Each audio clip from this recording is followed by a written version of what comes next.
Greetings everyone, welcome to Chess Advanced, and today you're in here for a treat because this is a match from 1958 and this game is played by two former world champions. With white pieces we have Boris Spassky and with the black pieces we have Mikhail Tal. So definitely it's going to be a one hell of a clash. So without further ado, let's start with this game.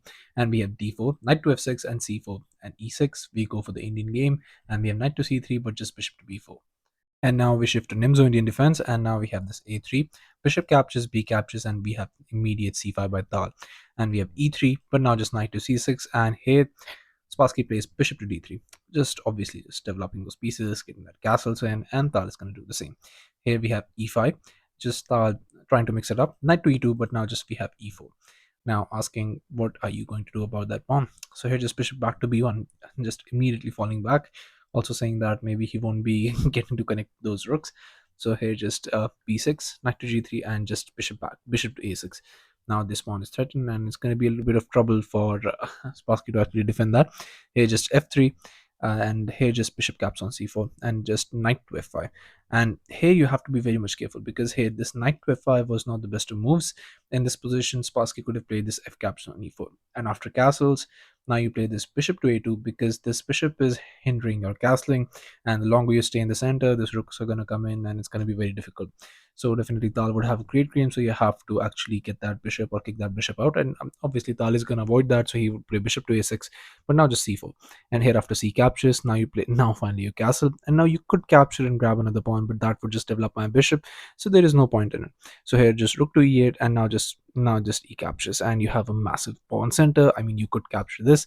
So here knight caps on e4, queen to h5, but now knight caps on g3, h captures, queen to e7, and now you play bishop to g5, and the game goes on with both players having equal chances. But here after knight to f5, and here just simply castles was played, but you know, there was a very amazing move and very amazing line. So I'm going to ask you to pause the video and find the move that actually gives black the advantage in this position while I give you a couple of seconds.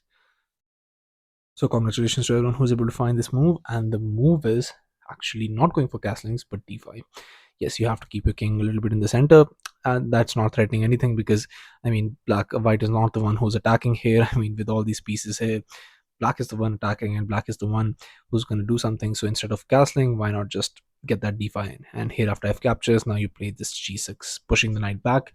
You'll play this e5 instead of pushing it back, and here after g captures, e captures, queen captures, now you play this bishop to d3. Definitely you have to get that castles in. Bishop captures, queen captures, but queen to h4 check. Now you play this g3, queen to e4, and after we see trade of queens and here rook to e2, you can see that black has an amazing control over the center. You can even castles, play this, connect the rooks, push those pawns, and you'll have an amazing game as black. So definitely Tal had all of this, but Tal instead chose to go for castles, and I don't think he missed it. I mean, definitely you can see all of this, but he chose not to go for that variation. And here just knight jumping on, and here just bishop bishop to d3, and we see trade of bishop, bishop captures, pawn captures, queen captures, and now we go for c captures. C captures, knight to e8, asking for that trade, but knight to f5, not trading that knight, d5, finally going for that, but it's a little bit late. A4, and now finally going for this knight to d6, asking for a trade of that knights, and Tal obliges. Knight captures, queen captures, Spassky obliges, and we have this bishop to a3. Now that's going to be a little bit difficult, but you have a defensive resource here, knight to b4. And here, although there is not much you can do, even if you try to push a5 to prevent a5, it's just going to capture, and that knight is going to have a defender either way, so may as well you just castle and get the rooks connected. So queen to b3, but now just a5, and here just castles finally by Spassky, but rook f to c8, and now here rook a to c1, just countering that bishop over that very nice line. And here just queen to e6 was played. I mean, just targeting those pieces. I mean, somewhere along the line if the queen moves, that pawn is going to be vulnerable. So here just bishop caps on b4, a captures, and just king to f2. I mean, there is no point because if you try to defend it with that, I'm just going to trade the rooks and you're just going to lose a tempo. So there's no point. That's why this king to f2. So here queen to d6, but now just going for this h3. And here just king to f8, both players playing waiting moves, seeing what the play is here, but just rook to c2, rook caps on c2, queen captures, and just g6. And here just rook to c1, queen to d7, rook to queen to c6, queen captures, rook captures, and here just rook to a6. Now both all of the position is gone, but here white has a very nice center, and this pawn can be captured, but you're gonna have to do it at the expense of your own pawn. But the end game could be very much good for Tal, because he has an outside pass pawn. He has an outside pass pawn, the B pawn, and he could have very amazing game, because even if you're able to get rid of it, I mean, at the end of it, Tal, at least he has a draw, because even he has 5 to 4, but at the end of the day, that will be a draw. But you're just going to realize that he was definitely not. I mean, Spassky was not playing for a draw here. He wanted the win from Tal, and it's 1958. In a few years of time, Tal would have been the Tal will be the world champion, and here Spassky, even in his young age, he was not actually satisfied with the draw. He was playing to win, and that's exactly what you're going to see here. A5, but now just b3. And here, after a captures, b2. And how do you stop promotion? Well, it's simply you don't. Here, just b7. And here, b1 queen, rook to c8, and just king g7, b8 queen. So both players now have a queen. King does seem like a bit vulnerable, but you always have an escape square. So here, rook to a2 check, king to g3, queen to e1 check, and just king to h2. It does seem like it's all very scary, but you have all of those things. Queen can always jump in, so you don't have to worry about it. Queen caps on e3, now actually capturing the pawn, and now the deficit has been removed. Tal has almost all the all the pawns are now equal, 4 to 4. And now here, rook to g8 check, king to f6, queen to d6 check, queen to e6, queen to f4, queen to f5, queen to d6. A few more checks before actually figuring out, and also maybe just gaining some time on their clocks. Queen to e3, h4, but now here just rook to e2, queen to d6 check, queen to e6, queen to f4 check, queen to f5, queen to h6, and both players just running around waiting for the other player to make a mistake. Because anytime you do, I mean, it's going to be one hell of a move. Because here, king to e7, queen to f8 check, king to f6, queen to g7 check, king to e7, rook to a8, queen to d7, queen to f8 check. And here you have to be still very much be careful about this.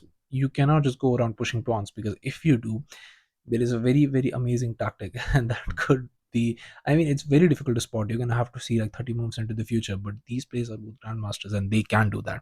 Here, king to f6 was played, rook to a6 check, and just rooks blocks. But now here, just queen to h8 check, king to e7, rook to a8, rook to e1. And here, king to g3 was played. But now Tal made a mistake of playing h5 in this position, and you can see that the bar shot up instantly. And the issue with this h5 is, now Tal is in a completely losing position, but you have to find this very insane move. So I'm going to ask you to pause the video and try and find out the move and beat Mikhail Tal in this position. While again here, the move that you have to find is king to f2, attacking the rook. And once the rook moves, now you play this beautiful queen to b8. And it's insane why this works, but you're going to see in a few seconds why it works. Because here, after king to f6, you play queen to f4 check, king to e7, queen to g5 check, rook to f6 blocking, queen to e5 check, and here rook to e6, attacking the queen, but queen to b8. Again going for that, king to f6, but now going for this g4. And here, after h captures, f captures, king to e7, but now you can see that all of these are crumbled into a little square. And now the issue is that king is very much vulnerable on the dark squares, and that's why this pawn becomes vulnerable. So you have to defend the king.